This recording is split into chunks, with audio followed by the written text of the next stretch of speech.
This is Tom Grassi, and this is 30 and 30, and you're watching Illogical Canadian.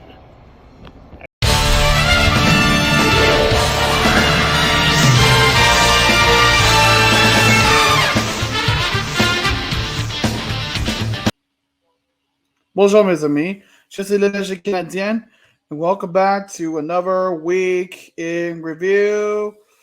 This was a fucking chaotic fucking week of football.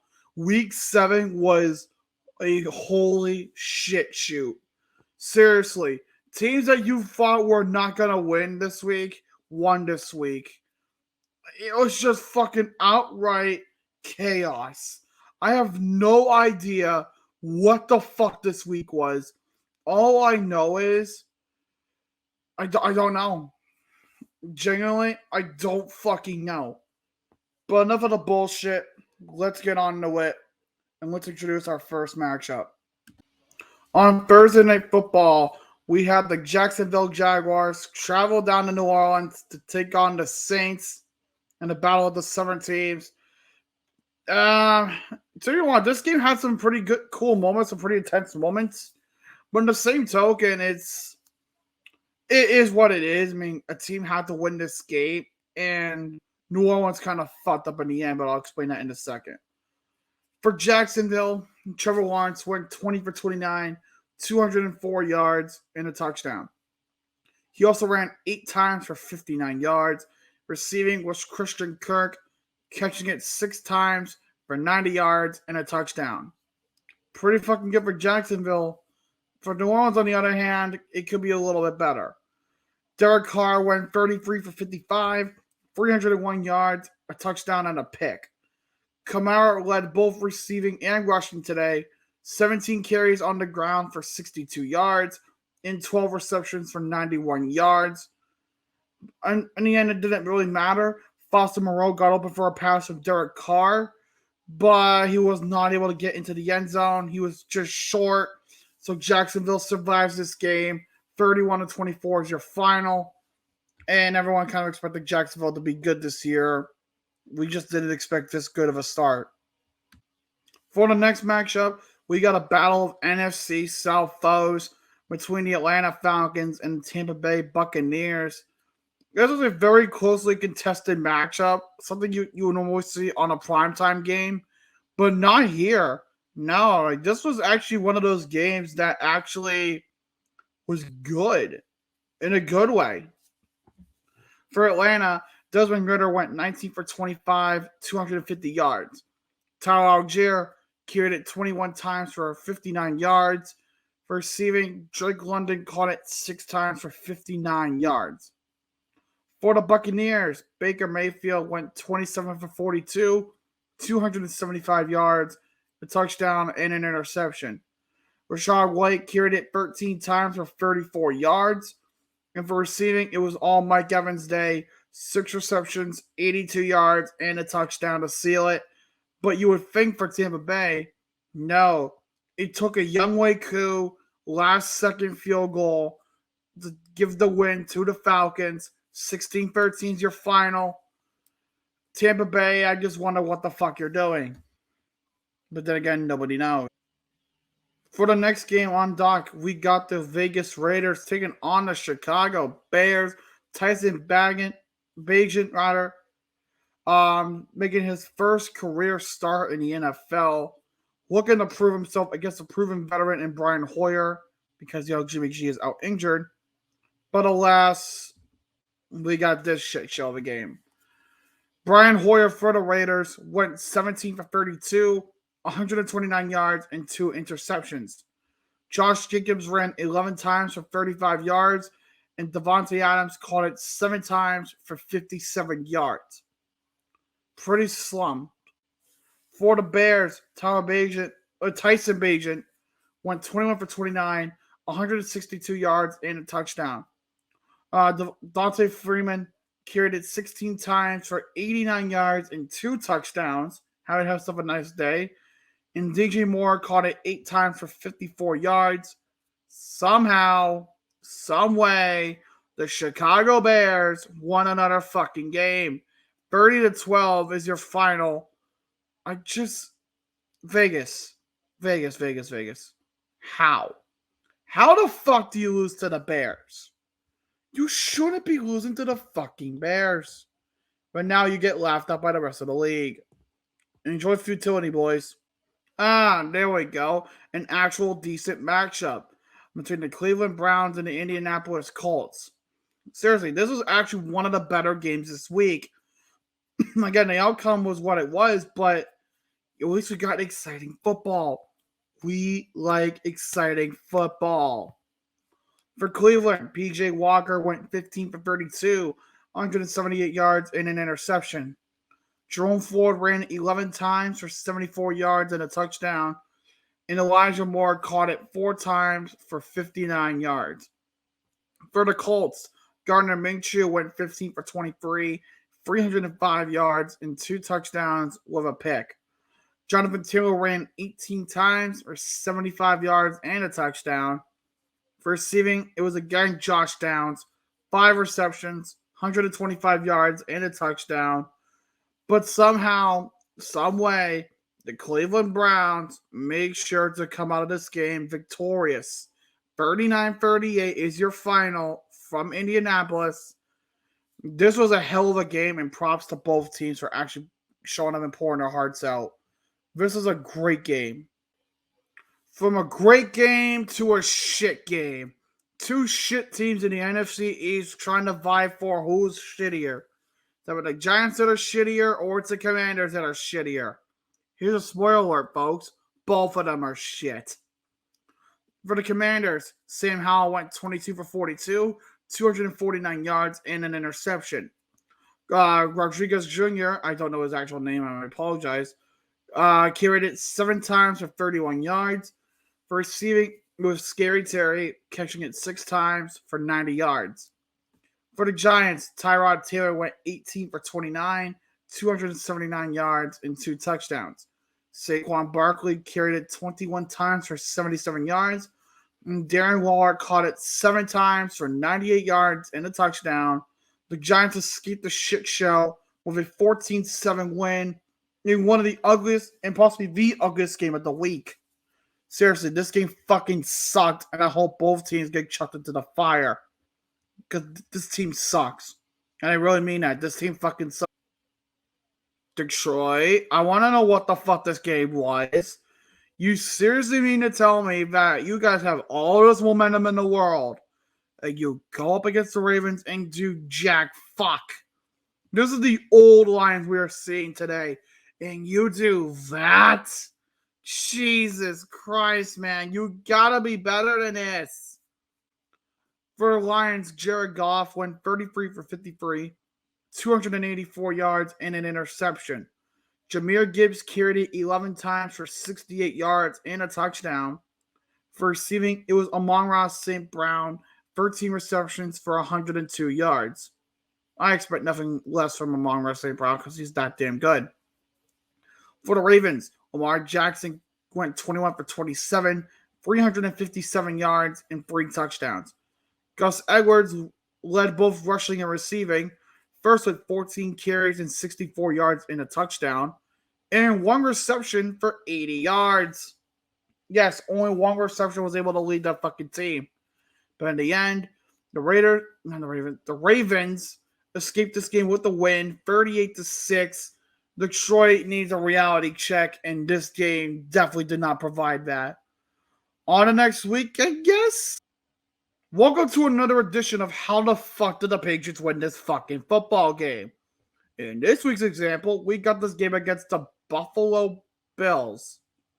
Yes, the Patriots somehow beat the Buffalo Bills. I don't know how. It's been now 2 days after the fact, and I don't know how the fuck we beat the Bills. Speaking of the Bills, Josh Allen went 27 for 41, 265 yards, 2 touchdowns, and an interception. Cooks went 13 carries on the ground for 56 yards, and Dalton Kincaid caught it 8 times for 75 yards. Could be worse. For the Patriots, Mac Jones went 25 for 30, 272 yards, and 2 touchdowns. Ramondre Stevenson carried it 9 times for 34 yards, and Kendrick Bourne caught it 6 times, 63 yards, and a touchdown. The Patriots, thanks to a late touchdown pass to Mike Gesicki, in the whitest of white boy gritties, I can say it because you can see my skin, escaped Foxborough with the win somehow, 29-25. Patriots, again, I don't know how the fuck they beat the Bills. All I gotta say is just shut up and take the win. For the next matchup on the card, we got the Seattle Seahawks hosting the Arizona Cardinals in an NFC West showdown. This, I mean, at least it was somewhat defensive, at least, so you can't be fucking mad at that. But what you can be mad at is DJ Humphries being a fucking idiot and getting himself thrown out of the game. Fucking idiot. For the Cardinals, Josh Dobbs went 19 for 33, 146 yards. Emil DeMarcado carried it 13 times for 58 yards. Receiving wise, it was Hollywood Brown catching it 3 times for 49 yards. For the Seahawks, Geno Smith went 18 for 24, 219 yards, 2 touchdowns, and an interception. Kenneth Walker carried it 26 times on the ground for 105 yards. And Jackson Smith and Jigba had a nice little day. 4 receptions, 63 yards, and a touchdown, giving Seattle the win here, 20-10. The Cardinals still suck, and rightfully so. I really can't defend the Cardinals. They just fucking suck. For our next matchup, we got the Pittsburgh Steelers taking on the Rams. And a good game, very good defensive showdown. Both teams did very well. Though there were some laughable moments because there always is in football. But alas, this is a week we got another week of good football. Another game of good football, whatever. For the Steelers, Kenny Pickett went 17 for 25, 230 yards, and that's that. Najee Harris carried it 14 times for 54 yards and a touchdown. Receiving, it was Kenny Pickett, George Pickens, 5 receptions for 107 yards. For the Rams, Matt Stafford went 14 for 29, 231 yards, a touchdown, and an interception. Royce Freeman carried it 12 times for 66 yards, who was filling in for an injured Kyren Williams. For receiving, it was Puka Nacua outperforming Cooper Kupp. That's a rarity. 8 receptions for 154 yards. The Steelers escaped this game 24-17 thanks to a man named TJ Watt. Seriously, that dude is amazing, and he should be fucking paid no matter what. I know he was already paid, but still, he deserves every goddamn dollar of it. For our next matchup, we get the Kansas City Swifties taking on the Los Angeles Chargers. I seriously fucking hate I don't hate Taylor Swift, okay? I'm just sick and tired of the overexposure at this point. It's just become dull. Just stop. We get it. Travis and Taylor are a thing. We get it. For the Chargers, Justin Herbert, the pervert, went 17 for 30, 259 yards, a touchdown, and threw 2 picks. Josh Kelly ran 7 times for 75 yards and a touchdown. For receiving, Josh Palmer caught it 5 times for 133 yards. For the Chiefs, Patrick Mahomes went 32 for 42, 424 yards, 4 touchdowns, and an interception. Isaiah Pacheco carried it 13 times on the ground for 32 yards. And Travis Kelce on tight ends day caught it 12 times for 179 yards and a touchdown. Chiefs win this game 31-17 in a game that, again, it was good, but just too much Taylor Swift. And now we get to Grossi versus Perna. Packers versus Broncos in a game of who's shittier. Seriously, I mean, I don't know. I don't know. It's just a mid-off. Mid versus mid in a battle of mid. For the Packers, Jordan Love went 21 for 31, 180 yards, 2 touchdowns, and an interception. A.J. Dillon led both rushing and receiving, first with 15 carries for 61 yards, and then with 2 catches for 34 yards. That's really it. For the Broncos, Chef Russ went 20 for 29, 194 yards, and a touchdown. Javonte Williams carried it 15 times for 82 yards. For receiving, it was Cortland Sutton with 6 catches for 76 yards and a touchdown. Somehow it was enough to beat the Packers. 19-17 is your final. Green Bay, you're just god awful at this point. And at this point, I would start thinking about a rebuild. If you haven't done so already, I think it's time to just start thinking about that. Now, this is the shit we thrive on. The showdown between two powerhouse teams looking to cement their legacy for the season. Dolphins Eagles on Sunday night was a thrill ride. First half looked kind of dull. Second half, it really picked up, and thank God it did, because otherwise it just would have been a boring fucking train wreck. For the Dolphins, Tua Tagovailoa went 23 for 32, 216 yards, a touchdown, and an interception. Raheem Mostert carried it 9 times for 45 yards. For receiving, Tyreek Hill caught it 11 times for 88 yards and a touchdown, thus proving he is one of the best in the league still. For the Eagles, Jalen Hurts went 23 for 31, 279 yards, 2 touchdowns, and an interception. DeAndre Swift carried it 15 times for 62 yards. Receiving, it was A.J. Brown with 10 receptions for 137 yards and a touchdown, all of them leading to an Eagles victory by a score of 31-17. How many fucking losing teams have had 17? And I really don't care to check, but still, this game, no one should be fucking down on it. This is a very good game, and both teams should be accomplished with themselves on that one. And on Monday Night Football, we had an absolute gong show matchup between the Niners and the Vikings. Seriously, this was a fun game to watch. The Niners looked good. The Vikings looked good. Seriously, this was a hell of a game. Right from the get-go, no punches pulled. They just fucking fired off at each other with ferocity. For the Niners, Big Cock Brock went 21 for 30, 272 yards, a touchdown, and 2 picks. Christian McCaffrey carried it 15 times on the ground for 45 yards and a touchdown. For receiving, it was George Kittle, 5 receptions for 78 yards on tight ends weekend. For the Vikings, Kirk Cousins went 35 for 45, 378 yards, 2 touchdowns, and a pick.